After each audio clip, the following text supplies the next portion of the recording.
Welcome to Cinderella Has Cellulite, a show about love, romance, and how to make it all last. Relationship expert Donna R. Weitzman draws on her years of experience in and out of the dating game to unwrap the mysteries behind the all-too-familiar fairy tale. Tune in to find out the secrets behind first dates, second marriages, and everything in between. From his friends and her friends to X's and O's. This is Cinderella Has Cellulite. And now, your host, Donna R. Weitzman. Hi, everyone. Hey, Zach. Hey, Donna. You know what? Pardon me. Caught you right at the beginning of that, didn't I know, it's that air pollution. I went to the allergist and my doctor said you're allergic to air pollution. Yeah. I live in Dallas. What do you do about that? You're allergic to air pollution? I think I need to go live on the high plains somewhere. I mean, if there's anything I know, it's medicine, all right? And I gotta be honest, I feel like, I don't want to say this guy sold you a bum line of goods, but like everybody's technically allergic to air pollution. I guess I'm more. It's bad for all of us, so... I guess no, there's no global warming and air pollution. Well, okay. What are you talking? I think... You know what? That's for another show, isn't it? Yeah. How was your weekend, Donna? You said you went to Santa Fe? I went to Santa Fe 2 weekends ago, and last week I was in Galveston, and it was beautiful, but it was pouring rain. Was it really? Pouring rain. Mm-hmm. 'Tis the season. Yeah, but no air pollution when it's pouring rain and off of the ocean. So, Not on the beach, yeah, huh? no allergy problem last week. No. But I am so excited today. I want to get into this pretty early, Zach, because, we've got the wine Curmudgeon here. We do. And I love the name Curmudgeon because I really don't think Jeff Siegel is a curmudgeon. No? But I think he adopted that just so that we could all say, hey, if he gets a little grouchy, we're just going to let him get by with it. Right.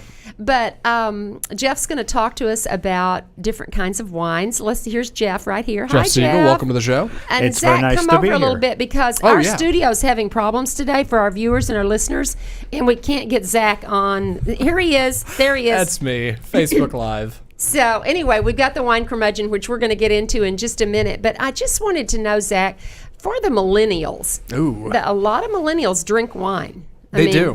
And I was a baby boomer, and we drank wine in the 60s and 70s. Mm-hmm. And then we kind of went through a little phase, and I'm going to talk to Jeff about this, where maybe wine wasn't quite as popular, or maybe so, I'm not sure. But I know the millennials are back drinking wine. Yeah. What is your budget when you take your girlfriend out for a really special night? Well, okay. Wow. Yeah, I was coming up on a wine question. I figured you were going to ask about like per bottle. You mean just going out on like a date? Yeah. Ooh, what is the date budget? I got to be honest, Donna, you're putting me on the spot here. She's listening. I know. I got a lot to hold up, my reputation. To be honest, if we're specifically okay, Christine and I started doing this new thing. I don't know if you've heard about this called date night. Now, that's the whole remember, thing. Zach and Christine have been together how many years? 8 years. 8 years. Okay. I know. I gotta make some moves here. Some things gotta happen. Yeah. But You've been promising that, Zach. We found a night, easy. We found a night when we would go out, like Thursday nights, I think, and we'll go do something. I'll get on Guide Live and see if there's like a show. Okay. Or we can go downtown and get some food somewhere. Just somebody, go to different. Top Golf. I don't know. Yeah. So something different.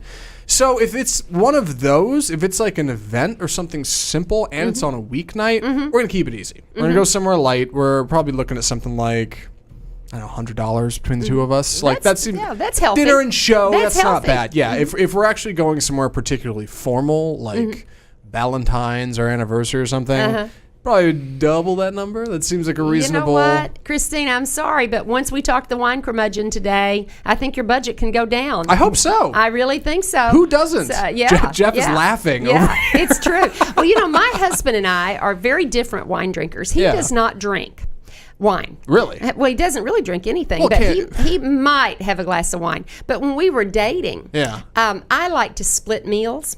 Okay. And he's not a big eater either. So we would always split meals. And he would say, you're such a cheap date. If you didn't order wine, you'd really be a cheap date. But I always have a glass of wine, and he doesn't. And wine is about, 2/3 of the meal most of the time. So, so we all have our views of wine. But I do want to take a minute and introduce Jeff Siegel. Hi, Jeff. Hello. Excuse me. I thought as long as you were choking, I thought I would join you. There you go. It's air pollution.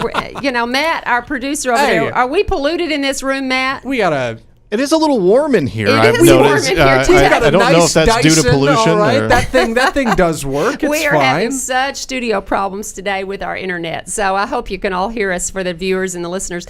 Jeff Siegel, wine Curmudgeon. And Jeff, tell us about how you got started and what kind of a background. WineCurmudgeon.com. Okay. Look it up now, winecurmudgeon.com. Annually, one of the 100 most visited sites on the internet. Oh, wow. When it comes to wine, which doesn't mean nearly as much as if it was about Cowboys football. But Tell me that again. Your site is the 100 most... It's one of the most 100 visited wine sites on the internet, yeah. Wine sites. Wine sites. And That's a there big are claim. many, many wine sites. I looked it up on Google. I Googled a lot of it today. So my calling for wine was that wine is very confusing. Wine is very difficult. And everyone is intimidated by it. Absolutely. And I come from a newspaper background, and I was taught to write so people could understand you.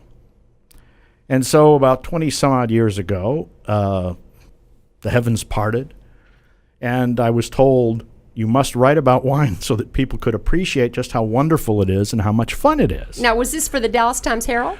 No, I was freelancing, and the very first wine story I wrote was about $10 wine. Okay. For the Southwest In-Flight magazine. Okay. And like I say, and since then, it's been just a wonderful calling. I'm one of the luckiest people in the world. I get to write about wine, and I get to taste it, and I get to say what I think, and I get to show people that it doesn't have to be confusing, that it doesn't have to be intimidating, that it doesn't have to be expensive. Because, Zach, what you were talking about, Yeah. okay, and I have this argument with people all the time. If you want to drink one bottle of wine a week, and you do a $40 bottle of wine, that's $160 a month. For some people, that's half a car payment.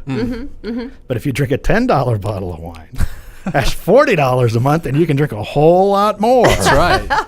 So We're already liking the wine curmudgeon I like today. this. So Jeff my mission has been to show Americans that wine can be inexpensive, that wine can be fun, and that quality doesn't require you to go into a store and look at the bottle and be terrified to buy it because it costs so much money. And the other thing I'll say very quickly is one reason Americans have such a hard time with wine is that since we are confused by it, we don't know what it's supposed to taste like. And if we buy something that costs $35 or $40 or $50 or even $25, right, and we don't like it, we're not going to tell anybody that.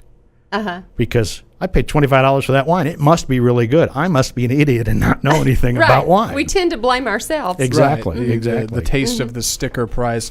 Real quick, for a moment, real talk. Southwest In-Flight, solid In-Flight magazine. That's a good one. Well, thank you. That was a long time ago. Oh yeah, I don't even know if they still put it in anymore. Jeff, I wanted to ask, and Don, I don't mean to steal your questions here. No.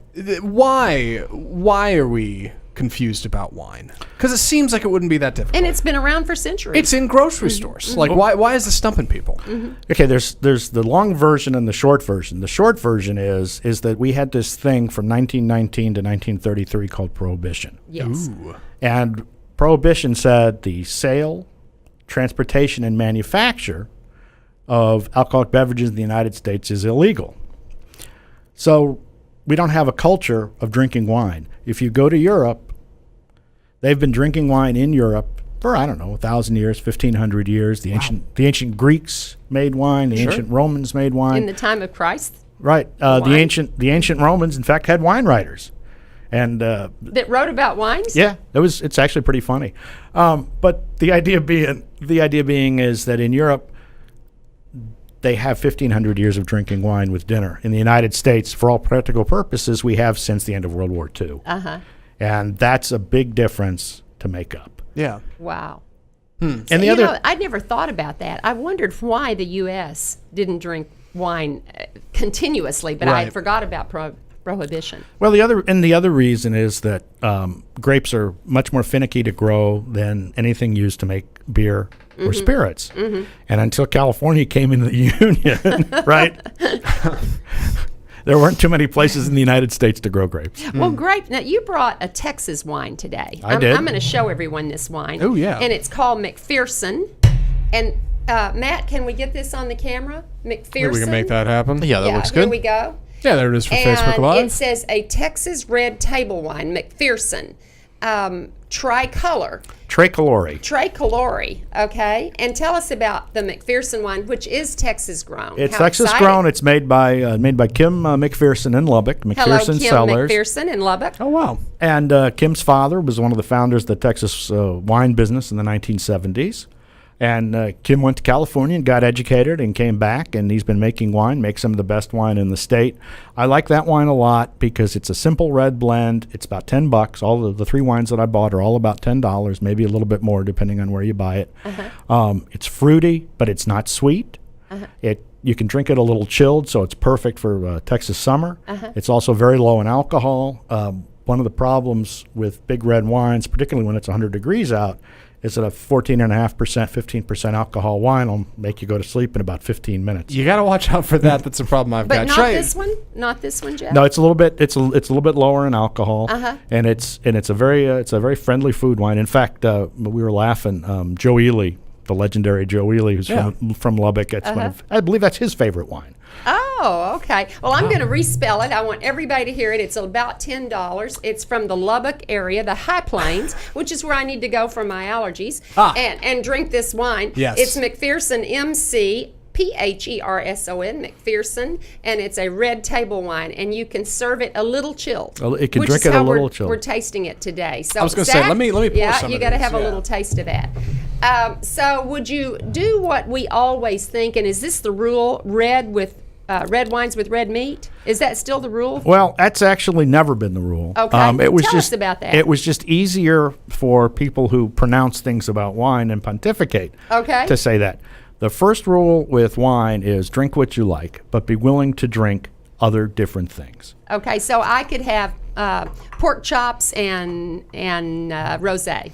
The second rule with wine is be willing, if you're trying different things, think about how they'll go together, and you might find something interesting. For instance, the McPherson is light enough wine so you could have that with chicken. Okay, but this wine, this French white wine from Gascony, is probably too light to have with beef, and you could taste the difference if we actually had a steak here. I'm going to show this wine, Matt, if you can show our viewers and our listeners. And this is spelled Pigmentum, pigmentum, something blanc. I can't say it. It is French. French? Yeah, French. And it's from the Gascony area, It's from the which Gascony. is what part of It's French? in southwestern France. It's where, in the Three Musketeers, Okay. that's where D'Artagnan's from Gascony. And this is a white wine. It looks sort of heavy. Is it a heavy? Is it? No, it's the bottle's heavy. Oh, okay. Those are the 2 grapes on the front, Donna, where Okay. it says Uni Blanc and Colombard. Okay. So this wine cost how much? About Jeff? $10. About $10. And I brought that wine on purpose because Americans have never heard of those grapes. Never. No. Never, ever. And if you've heard of Colombard, it's because it's used to make big, huge boxes of badly made sweet wine in California. Zach, you're old enough to drink that. I'm old enough to drink all of these. Now, what would you serve this with, and where do you find this? Is this in our grocery stores? That one's not. so you'd have to go online? No, that one you could find. They might have that at a good liquor store like Specs or Total Wine or someplace like that. The McPherson would be in some grocery stores and would be in most of the big liquor stores. And the Bieler, the Rosé, that should be in most grocery stores. In fact, like I said, we was talking earlier, I know the guy who makes it. And he likes to have it in grocery stores because he likes rosé and he wants as many people as possible to see this to wine. make his wine. And in fact, the Sabine, that's his sister. I'm going to show this wine, and I need the wine curmudgeon, Jeff, to tell us how to pronounce I'm this. barely but this allowed. is from Aix-Provence. It's from Provence. I believe it's pronounced AIX, is just A. Provence. And it's just like all the expensive stuff they drink in the Hamptons. Except it costs about $10. And except Alan Dershowitz, where they're not allowing him to drink in the Hamptons. So he's drinking in Manhattan. Hello, Alan Dershowitz. This is a great wine for you as well. And it is I guess it's a rosé. It's a rosé. It's a red blend. Beautiful bottle. And you make rosé by... Zach?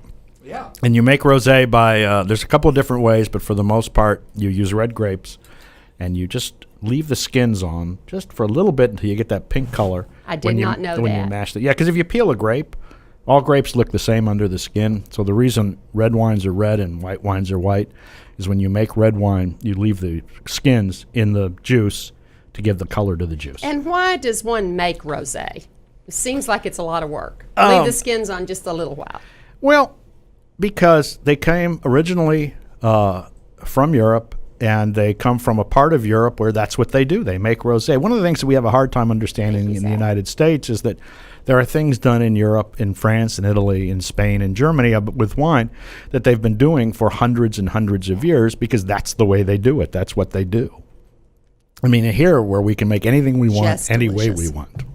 This French wine is so good. How much does it cost? It's about $10 as well. So how do we get these? If they're not in the grocery store, do they have them in wine shops? The Beeler's in the grocery store. It should be in most grocery stores. Okay. That's where I usually buy it. Okay, so the French rosé is in most grocery stores. It should be in. It should be in Tom Thumb. It should be in Kroger. And certainly I've seen in it wine there. shops. And wine shops. Like I said, I bought this at Specs. This is at Specs in total in some grocery stores. So Specs, we're giving you a little hello out there, a Little little shout out. something. And Yeah. Shout total out and to total Specs. total wine as well. But like I say, most quality stores, and we're pretty lucky in the Dallas-Fort Worth area that we've got some pretty good. Let me ask you, Jeff, why do people belong to wine clubs? Of Of one vineyard or one Okay, so winery? here's the deal. So you've been to Napa or you've been to Sonoma, and you went to the winery, and you loved the wine. And you either can't get the wine here, and we'd have to do another show about why that is. There's some funky alcohol laws. Oh, they're not across the funky. country. They're not funky. Nothing They're funky about them. they're obsolete, and they're with us for no reason other than we need another show. Bunch of spoil sports out there, Donna. They are I think funky Zach's laws. got it. A bunch of buzzkills is what they are. I think Zach's got it. And you want that wine from that winery because you like that winery's wines and you can't get it here. Or sometimes the winery wine club will have specials that you can't buy at retail. Okay, but does it usually cost to belong to a wine club? No, doesn't cost. I mean, it all depends. There's a gazillion wine clubs. Every winery does it differently. And a wine club will give you a discount if you buy a certain amount and things like that. Jeff, for our viewers and our listeners, Jeff came highly recommended to be on the show today because there is confusion in the wine business, in the wine drinking business. Yeah. And people feel like if you pay more, you get more, and it's not always that way. And we wanted Jeff to be able to say that. So, Jeff, if Zach were taking out, his significant other, his love of his life, on his beau. first date, and you didn't know, Zach didn't know if she drank wine or not. Does he ask her when they get to the table? Does he ask her ahead of time? Kind of, what's the rule of thumb? That's a really good question, and I would imagine it would be different depending on the part of the country that you live in. Because if Good we were in point. California, it would just be assumed. Right. But we're in a part of the country Let's where say we're in Mississippi. we're in a part of the country where a lot of people don't drink. And in fact, one of my favorite statistics is that 40% of Americans say they don't drink. 40%. Say they don't drink. Now, when No, you I'm say sure that's say they real. don't Yeah, that's drink, fine. what does that mean? Gallup does a poll every year, and they ask Americans, do you drink alcohol? And every year, for the last 35, 40 years, they've been doing a poll. Somewhere around 40% of Americans say they don't drink. Now, I always assume that when they say that, they don't include the glass of sparkling wine they have on their anniversary or New Year's or something like that. But so Yeah. I've always assumed it's not drinking regularly. Yeah, virtually no drinks. And so, depending on the part of the country, and she says, "Yes, I like a nice glass of wine." How does he keep from being intimidated when the wine steward comes up with It's a challenge. $500 bottle? The struggle is real, recommends it? Donna. Yes. You've had this problem, Zach? It's tough because, again, wine is confusing. So not only is it do you like it or don't you, then there's what kind, all right? And if you can suss out red, white, or rosé, then you got to figure out, well, what do you like in there? You like particularly fruity? Do you like dry? What does that say about a person? So Good point. Yeah, kind of. I guess Yeah. I've run into this. Do wine drinkers fall into categories, personality categories? Most definitely. Oh, tell us some. I've met people who won't do anything but drink the heaviest, biggest, over-the-top red wines. Cabs, big heavy cabs. Oh, gosh. Or in the old days, Shirazes from Australia. I've met people who won't drink anything but sweet wine. I've met people who won't drink anything but a certain kind of Chardonnay. And I guess some like bubbly wines. Well, the good thing about sparkling wine is that if you like wine at all, almost everybody likes sparkling wine.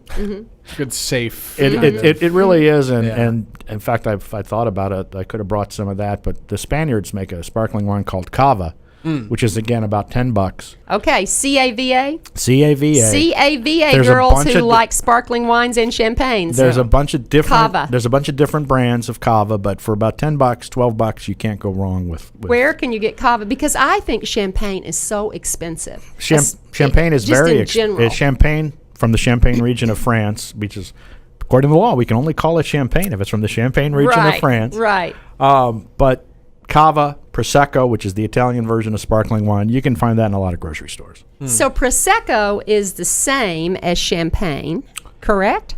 No. It's because it's made in Italy. And it's not made with the same grapes. Okay. And it's made in a technically, without again boring everybody, but it's technically made a different way than champagne is. So it's not as bubbly, right? That's a good way of putting it. Yeah, it's not as bubbly, and it could be a little bit sweeter. And the Spanish equivalent to the Champagne area of France would be? That would be Cava, which is in and around Barcelona and Catalonia. CAVA, about $10 a bottle. There's a lot of good Zach, stuff about $10 a that's good to bottle. remember. Man, Jeff, I come to a podcast and I kind of just come as I am. Like, this is who I am and this is what I know. You know a lot about this stuff. He does. You got regions and, like, people and... Oh, here's the really scary part. Yeah. There are people who know more than I do. Well, let me ask you, do women drink white more than men? That's legend. Women drink more wine than men. Most of the wine in the Way to go, wine sisters. Most of the wine in the United States is bought by women. Bought by women or consumed by women? Is bought by women. Wow. But what's interesting is the most popular grape in terms of sales is Chardonnay, but that's been being replaced over the last several years by Cabernet Sauvignon, and Cabernet is going to catch up with it and pass it probably in the next. So next women are years. drinking more reds. Yeah. See, I prefer Sauvignon Blanc. And why is that? I can never get it at a party because people have Chardonnay and Pinot Grigio. Well, Pinot Grigio is kind of like Pinot Grigio is wine for people who don't like wine. Okay, I don't drink Pinot Grigio. That's the reason. But why can't I get Sauvignon Blanc? It's not as popular as But the others. it tastes so good. Yeah. Excuse me. To me, it's fresher than Chardonnay. It's not as oaky. Well, we could, again, do a show on oaky. And for everybody out there who has no idea what oaky is, people always ask me, I teach a class, I do a wine tasting. I can't do that. How do you tell what the fruit flavors are and all of this? And I always give them a Chardonnay made heavily with oak, and I go, smell that. And I go, what do you smell? And they go, I smell vanilla. Congratulations, you're now a wine expert. You can smell the oak in the wine. Okay. Jeff, do you go to people's homes or do you go to special events and teach people about wine? In the You old are days. a curmudgeon. In He's the a old days. curmudgeon. We got to be true. careful on these Comes questions. with the territory. In the old days, a friend of mine, a guy named John Bratch, and I used to do home wine tastings as the two wine guys. But we don't do that anymore because, for one thing, John moved to San Marcos. Okay. But I've done tastings, and I've done tastings in the past. I'll be happy to speak to your group. Oh, wow. I'm very affordable, and I like to think I'm a little bit funny. Oh, I love that. Well, I am so excited to have the wine curmudgeon today. Zach, what else do you have to ask Jeff? Well, we may one. not get him back. I know you're drinking, fairly regularly over there since you're not on Facebook Live. I've got one. Thank you, Donna. I've got one from Facebook, actually. Samantha Knight asked this question. Hello, Samantha. And it's a little deeper than what I wanted to go for, but here it is. Okay. She was asking if it's okay to decant and drink wine out of a mug. And we are drinking out of plastic cups. And Yes, it's funny we because are. we have somebody that works here, believe it or not, who for a time was a writer for the Whiskey and Scotch article of the Dallas Live mag. I'm not really sure, actually. Okay. He could tell me. And he had asked when I said Jeff is coming in today to work with Donna, he went, oh my God. Do we need wine glasses? I said, well, we have plastic cups. He said, did you tell him that? I'm like, I did. I wasn't sure what the protocol was. There is a little bit of a something around wine. Someone's what you're calling drinking out through, of. Zach, on Facebook Live. We'll let it ring and just send us. No, that's okay. We'll just let them send us a message. The one thing I always tell people about wine, do what you're comfortable with. Okay. Because when you learn to drive, do you learn to drive in a Ferrari? Or do you learn to drive in a beater car that your parents go, here, take this. If you wreck it, it's okay. Fair. And again, no, very few. We don't understand that in this country. We assume we immediately must be a wine expert if we've never had wine before. People always go, how come you know so much about wine? I go, well, I taste 2,000-3,000 wines, different kinds of wines a year. Right. How much do you taste when you taste wine? So you just wash it in your mouth? I think I poured these heavy. Yeah. So what exactly goes in Okay, there? here goes the wine curmudgeon. Yes. He's doing a tasting. Here's the official way to taste wine is first you smell it. Okay, let's do this, Zach. Because wine is made not only to taste a certain way, but to smell a certain way. And you stick your nose in the glass, people well, you tell don't me. necessarily stick your nose in. You just want to be able to get a good whiff of it. All right. So, for instance, this is the French white wine. Okay, I'm going to pick that up. It smells a little, to me, it smells a little grapey, a little lime, kind of pleasant. Lime. I should do that one, too. I was doing the red. And then, how much did you get? You just take a little bit. You swirl it around your mouth, make sure you get the front and the back. Yeah. You don't swallow it? And you spit it out. Oh, no. You don't swallow it. Okay, here's the deal on spitting and swallowing. I don't have a glass for you to spit it out, Donna. I drank it. You might have to swallow that one. Do you put it it between your teeth and all? Yeah, you just move it around your mouth, just like anything else. Boy, it makes it explode, doesn't it, Well, when that's you do it that because way? you get all those taste receptors, right? If you have not swished it through your mouth, swish your next drink of wine through your mouth. I'm serious. It's a whole different. To it. Yeah, it does something to the roof of your mouth. Okay, here's the reason why we spit. If I'm judging a wine competition, which I do, we'll taste 50 to 75 wines before lunch. We'll taste 50 to 75 wines after lunch. Oh. If you don't spit, you have serious problems. Fair, right. If you don't spit, you have a problem, and it's not just wine. No, Well, to all my Fort Worth viewers, I belonged to a little wine club in Fort Worth a few years ago before I moved to Dallas, and they would start at 1 o'clock or 12 o'clock on Friday. And I didn't know that they were swishing. I thought they were drinking. And so by the time it got around to me, there were about 14 people. I think I was already asleep. Right. Why do you join a wine club, right? Really. Jeff, what about wine glasses? Why do we have skinny, tall ones? Gosh, there's a whole, you got ones with long stems and thick stems. There's a million of wine glasses. Yeah. The simplest thing you want to, there's actually some really good advice for this. Is you don't want to spend more for the wine glass than you spend on a bottle of wine. Oh, for one glass. Correct. So a $300 Baccarat crystal, and you put a $10 wine in it. You probably don't need to do that, Donna. No. Okay. I buy from Amazon or wherever I can find them. They're called Triton Forte, Forte. They're less breakable. Okay. And Triton. Tritan. A-N. Tritan Forte glasses on Amazon. And you can pick them a bunch of different places. And they're more difficult to break. You can actually drop them, and they may not break. Okay. Now, when they do break, they shatter all over the kitchen, and you are picking glass out of your feet. Standard fare. Okay. Yeah, that'll for a week. And all you want is just something that's comfortable. So, Riedel, is it Riedel? Riedel. That thinks they have such a good wine glass. Why is that? Because it's just marketing. It's crystal, and they're the best. And I actually can't say anything bad because they've been known to sue people who criticize them. Oh well, I just wondered. I have a bunch of them, so I've already bought a bunch of them. Nope. Nobody's suing Donna today. No. I'm a good Riedel person. Yes. But having said that, whatever you're comfortable. Again, it's what you're comfortable with. If all you want to do is have a glass of wine with dinner, then you can go buy a Libby glass with a stem and drink it. And the only thing that I recommend is, regardless of what kind of glass, don't hold it by the bowl. Hold it by the stem or the foot. Because if you hold it by the bowl, two things happen. First off, if it's supposed to be cold, you're going to warm it up. And secondly, if you're at a really fancy dinner party and your hostess has $300 Baccarat crystal and she sees you holding the Baccarat crystal like this, she'll get really mad at you. I'm going to have to keep that in mind. Now, there seemed to be a trend in the last few years of drinking wine in these small glasses rather than on a stem. Those are actually Riedel invented those. Those are called the O glasses. Okay. And, thank you, Riedel. And that was a way for Riedel to sell a less expensive glass. Okay. So there's no beauty in it except that it's a little safer. It doesn't fall over quite Yeah, it's regularly. exactly. It's when you drop it, there's a better chance it's not going to break. And it's comfortable holding a big glass rather than a little stem. Now you do run into that problem, like you mentioned, where you're going to warm up whatever you're drinking. That is a problem. But, So red wine, I hear this all the time. People have asked me, do you cool a Cabernet? Okay, here's the deal. The confusion, again, is because the idea of room temperature for reds and chilled for whites comes to us from France. Okay. Okay? So in France, when this rule was invented in the 19th century or whenever it was invented, what was room temperature? Probably about 60 degrees. Okay. Before central heat. Okay. What's room temperature in Dallas in July? Well, depending on how much money you want to give the electric company, it's 85 degrees. Okay.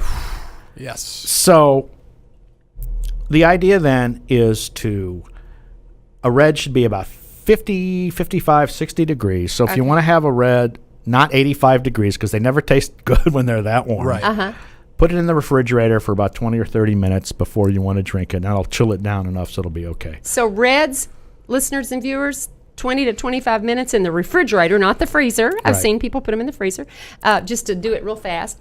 And before you drink it, and that's the reds. Now the whites? The whites should be a little bit cooler than that, maybe 40 to 50 degrees. Okay. So they should stay in a refrigerator. But your refrigerator is going to be 33 degrees. So you might want to take it out a little bit before you're going to drink it. And if you have a wine cooler or a wine refrigerator, set it on. Well, it depends. Some wine refrigerators have a red wine setting, a white wine setting. Some of them are digital where you can actually set it. If you keep red and whites together, I would advise setting it for the whites and just keeping the reds on the top shelf.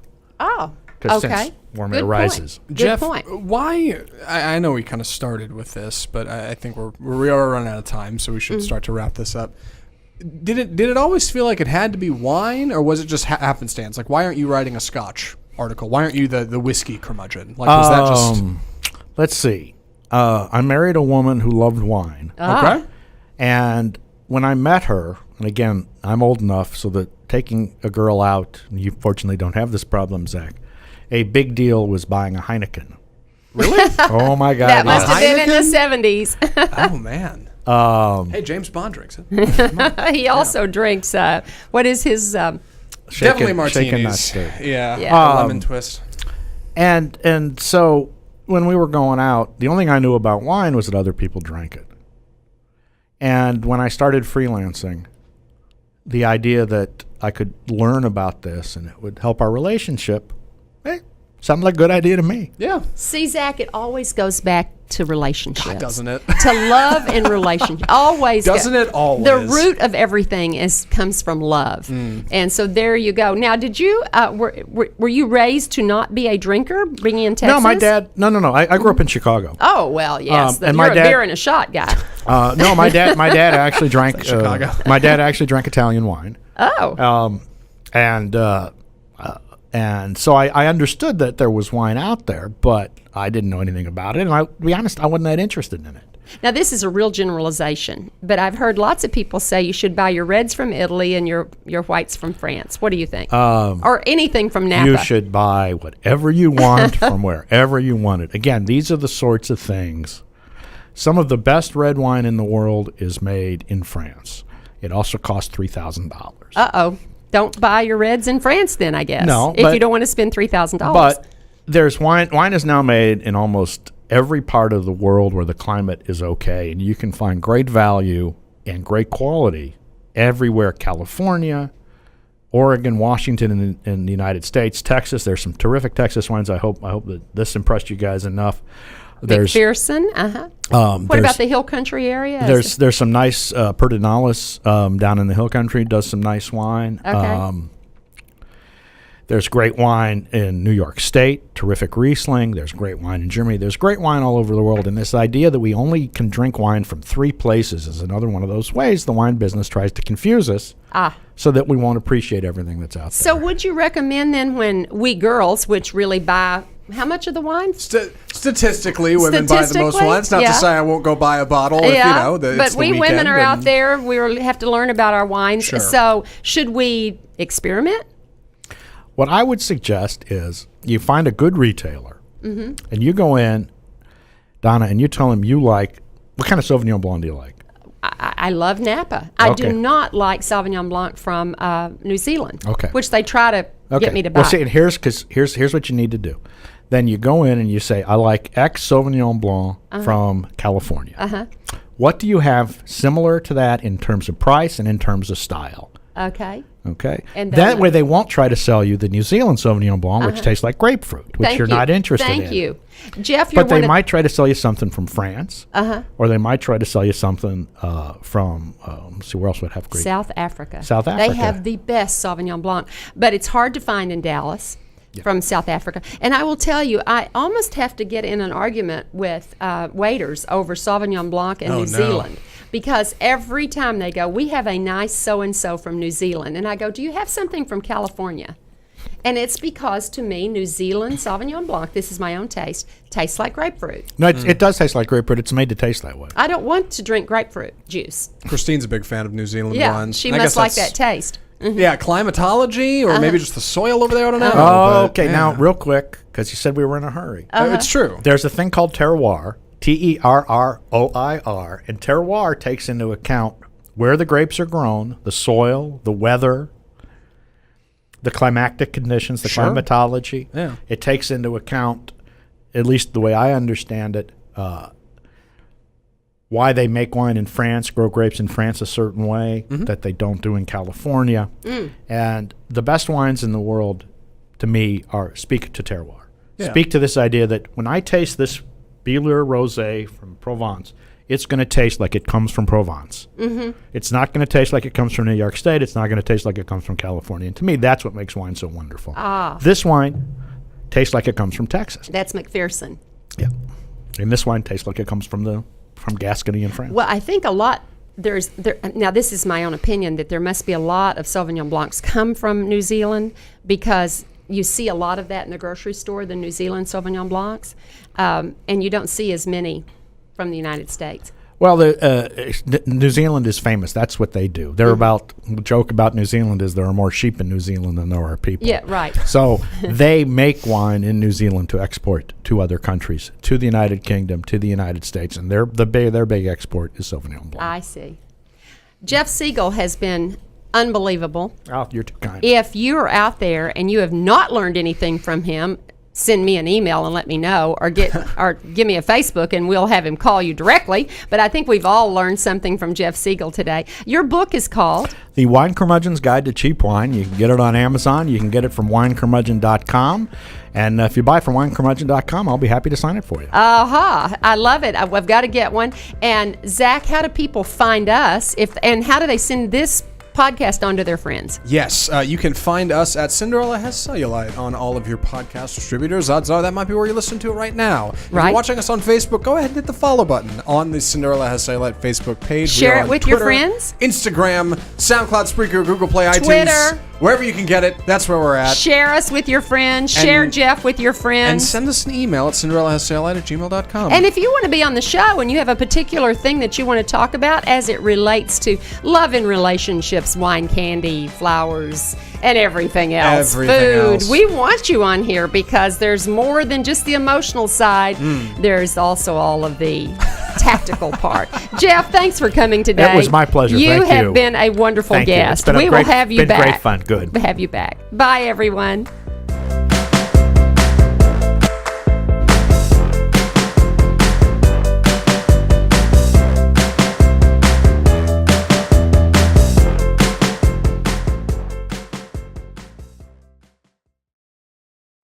You're listening to RNCN, the digital destination for premium talk radio.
listening to RMCN, the digital destination for premium talk radio.